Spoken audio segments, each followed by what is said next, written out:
रामकृष्ण हरी मंडळी, आपल्या या भक्तिमय वातावरणात मराठी भक्ती या यूट्यूब चॅनेलमध्ये आपले मनापासून स्वागत आहे।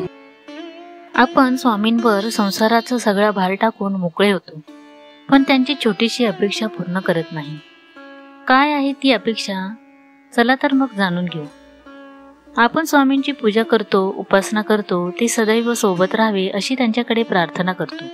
स्वामींची कृपादृष्टी मिळावी म्हणून आपण त्यांच्या आवडत्या गोष्टी अर्पण करतो। मात्र खुद्द स्वामींना आवडणारी गोष्ट कोणती हे तुम्हाला माहित आहे का? घराघरातल्या भिंतींवर सुविचार, तसबिरी, प्रेरक विचार लावलेले असतात। का?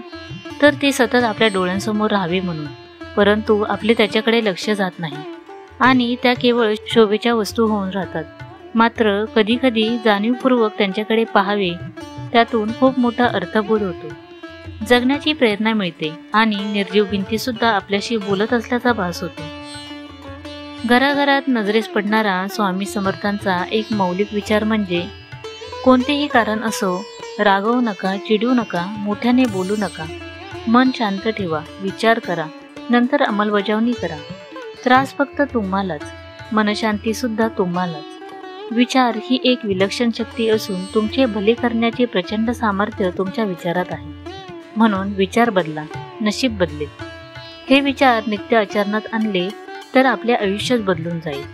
आजच्या काळात क्षणाक्षणाला लोकांचा राग उफाळून येतो, भांडण तंटे होतात, अपशब्द काढले जातात, वैरभाव निर्माण होतो। रागारागात आपले आणि दुसऱ्याचे मनस्वास्थ्य बिघडते आणि वरचेवर रागवण्याचा, मनस्ताप करून घेण्याच्या सवयीमुळे उच्च रक्तदाब, मधुमेह, हृदयविकार इत्यादी आजारांना शरीरात स्थान मिळते। अकाली आजार, शस्त्रक्रिया, मृत्यू ओढावतो।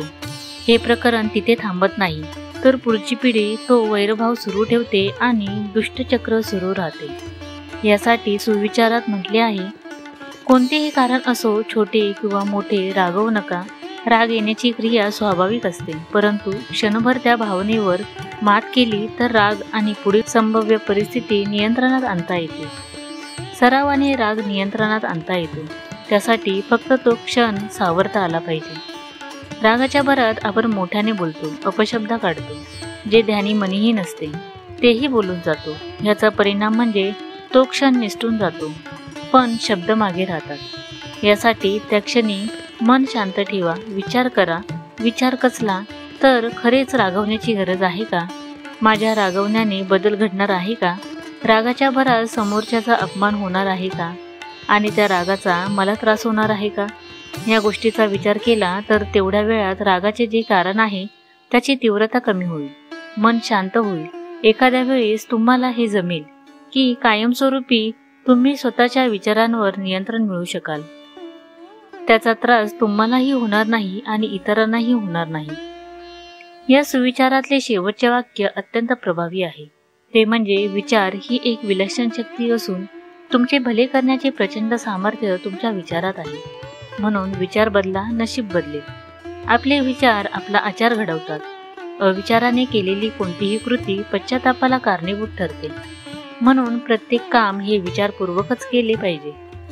आपले विचार नकारात्मकतेकडे झुकत असतील तर त्यांना आळा घालून सकारात्मक विचारांचे पारडे जड केले पाहिजे। आपण जी कृती करतो त्याला आपले विचार कारणीभूत असतात। म्हणून आपली परिस्थिती बदलण्याचे सामर्थ्य आपल्या विचारांमध्ये आहे। त्या विचारांवर शांतपणे आपण विचार केला पाहिजे। आपोआप आपल्या स्वभावात आणि कामात, आयुष्यात बदल घडू लागेल आणि या बदलांबरोबरच नशीबही बदलू लागेल। तसेच आपली स्वामी भक्ती स्वामींपर्यंत नक्की पोहोचेल। स्वामींची ही शिकवण आपणही लक्षात ठेवूया आणि जास्तीत जास्त ती आचरणात आणण्याचा प्रयत्न करूया। व्हिडिओ आवडल्यास चॅनेलला सबस्क्राईब करा, लाईक करा आणि शेअर करा। धन्यवाद।